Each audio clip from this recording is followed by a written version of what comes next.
Diba once na may problem ka sa ears mo, yung grabe, ang init dito. So the next day na tong vlog na to, no? So, kwento ko na lang sa inyo mamaya ang mangyayari at ang mga mangyayari.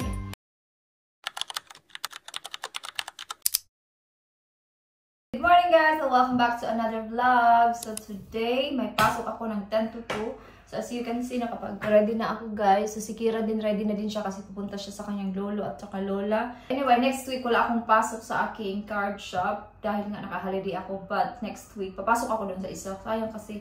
And then bukas, meron akong driving lesson ng 2 hours, 12 to 2. Nandito naman si Din mag-work from home siya bukas, which is not bad. Makapagbantay siya kay Kira.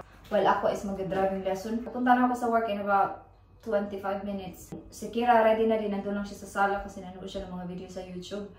And then, kailangan ko muna pumunta sa chemist kasi kailangan kong kunin yung aking tablets para sa aking, di ba, itong ear ko na to. Meron talaga siyang problema. Every now and then, bumabalik talaga siya pag once na may tubig na nakakapasok. So, bawal siya mapasukan ng tubig. Kaya hindi talaga ako nagsuswimming kasi bawal siya mapasukan ng tubig.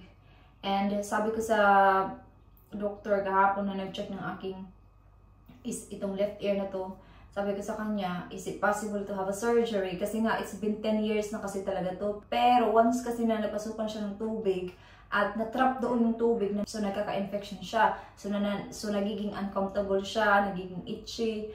So pina-check ko na din siya doon sa private clinic na gusto kong kung may wax man siya, gusto kong ipatanggal. Pero sabi nung lalaki na nag-check sa akin, wala naman daw malaking wax na para kunin niya.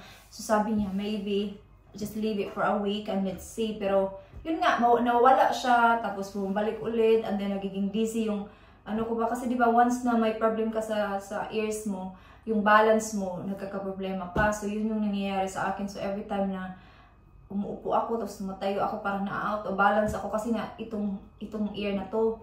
So yeah, so hopefully, masort na to no next year kasi sabi ng doktor kahapon, the waiting list is about a year time. So sabi ko, I don't have a problem with it as long as makakapag surgery ako ba. Nakarinig naman ako pero yun nga lang, napaka-sensitive niya na in a way na bawal talaga siyang mapasukan ng kunting tubig. Kaya pag nagsha-shower ako guys, as much as possible, hindi ko talaga siya ini-expose. So yeah, yun. So papasok na ako sa work soon and see you na lang doon sa work mamaya. Okay? Sana hindi busy. Ay, para walang tao. Collect natin yung aking prescription.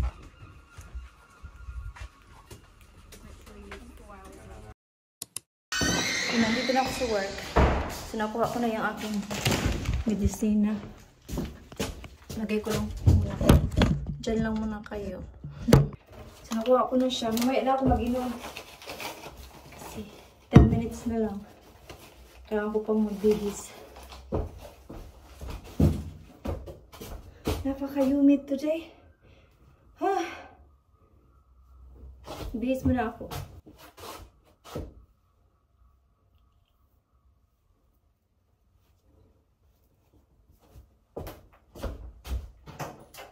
Ay,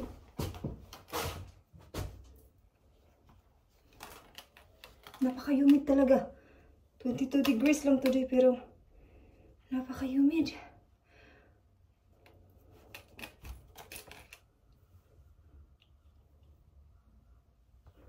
Okay. Back in muna tayo. Grabe, ang init dito.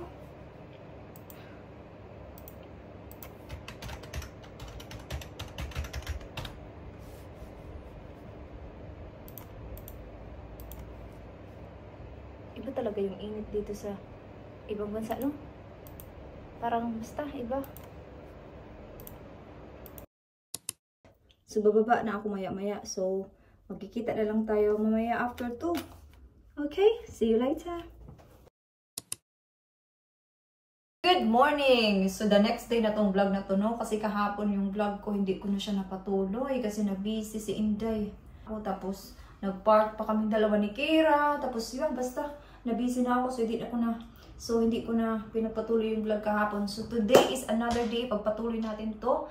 So 20 past 11 na, so meron akong driving lesson today ng mga 12. So I'm really excited na parang kinakabahan kasi ito talaga yung first day ko, no?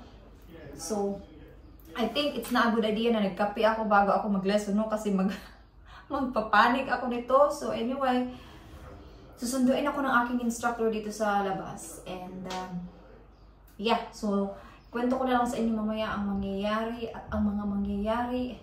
Kagabi nagbasa-basa ako pero hindi pa talaga seriously kasi nga 'di ba, mahirap din i-balance yung summer break ngayon, walang time to focus talaga, but once na back to school na makapag-focus na ako magbasa talaga, and then pag confident na ako din mag-book na ako ng aking theory test. So yeah, babalik na lang ako mamaya guys pag talagang tapos na yung aking lesson after 2 hours. And by the way, si Dave dito sa bahay nag-work today. So work from home siya kasi busy ang Brighton today kasi month pride. And pag pupunta ka ngayon sa Brighton, talagang hindi ka makakalabas ng Brighton easily. So yung boss ni Dave sabi, mag-work from home ka na lang today, which is good for me. At least nandito siya para magbantay kay Kira, no? And so yeah, but anyway, kwento ko na lang mamaya after 2 hours. Oh, may batang umiiyak. Okay, no. Ayaw niyang sumama sa Eastbourne. We're thinking to go to Eastbourne, but she don't wanna come. Okay, we're just going to the park then, yeah? Okay. Because then I have more chance to my friends being. Okay, you go there now and I will have a coffee. No. So yeah, after 2 hours of driving lesson, para akong ang hangin pero yung legs ko parang nag-sweaty siya. Siyempre, first time ko pa, so marami pa akong dapat i-control, especially yung monobila ba? Yeah, so yung pag mag-roundabout, God, kailangan ko pa yung i-practice. But anyway, at least it was really good. What were you doing? I'm vlogging. So yeah, it was good. Mayroon naman akong confidence. Yun nga lang, syempre, bigyan ko pa yung sarili ko ng time to practice more. So yeah, so far, so good. So yung next lesson ko is sa Sabado, 10 AM. That's my first one. Yeah. Sabado. What day? How I'll answer David, nagtumawag si David lang. Change ako ng damit kasi grab, nainitan ako, wabab! Yahan mo na minute. Si Kira, nag-bath kasi magpa-park kami. Grabe, hindi mainit pero humid today. Kaya nagbihis ako. So anyway, pag-usapan ulit natin yung aking driving lesson. So dito lang kami sa, malapit lang din, mga 5 minutes drive lang kami kung saan ako nag-learn. Driving lesson for today. So yeah, dito lang din kami malapit pero wala masyadong sasakyan. Pero still busy after an hour. So yeah, so doon kami malapit sa school ni Kira, may little roundabout. Doon medyo nahirapan ako sa pagliko. Pero sabi niya, normal naman talaga daw yun, especially first day ko pa nagle-lesson. But meron akong confidence. Hindi ako natatakot mag-drive. Yun nga lang, yung control pa. Kailangan control yung pagliko, pag ganun, pero wala pa ako nun.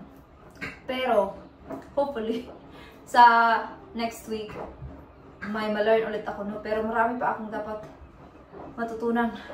As in, pero sabi ko, pero you know what, I am giving myself. First day ko pa. Yeah! Pardon? Wait lang. So far, so good naman. It's fun, pero yeah, kailangan ko pang bigyan yung sarili ko ng plenty of time to learn. Siyempre, first day ko pa, no? Pero parang iniisip ko na, kaya ko ba? Pagpatuloy ko ba? Sabi ni Dave, you know, just keep practicing. Sasabi din ng instructor na, you know, the more you practice, the more you learn, the more na matututo ka sa lahat ng nasa loob ng sasakyan, yung control, yung steering, mga ganun, yung mga pagliko, something ganun. Pero yeah, kanina nag-drive na talaga ako. Pero yeah, okay naman siya. And mag-ready lang si Kira, no? Paliguan ko muna siya para pupunta kami sa park. So yeah, pupunta kami sa park kasi gusto niyang mag-park. And tapos na si Dave nag-work. And by the way, ito yung aking medicine para sa aking, ito ba? Ito. Naka-antibiotic ako today. Naka-antibiotic ako for a week. So, ito yung amoxicillin capsule para sa aking talinga. Yeah, amoxicillin, antibiotics. Yun. So, I hope na tawagan ako or mag-email sa akin yung doktor about sa aking talinga ba? About sa aking tainga. And makapag-surgery ako next year, hopefully. I don't know. Mag-wait lang ako kasi sabi ng doktor, titingnan muna nila and let's see kung pwede ba siyang i-surgery or baka mag-heal lang siya. But sabi ko kasi sa doktor nung pumunta ako, it's been 10 years na sabi niya dapat nag-heal na daw to, dapat naayos na daw to. Pero parang sabi ko, parang hindi man siya naayos, parang ganun pa din. So sabi niya, maybe you need to have a surgery. So sabi ko, yeah, this is the thing na I am thinking, na mag-surgery ako para matapos na siya. Yes, Ke?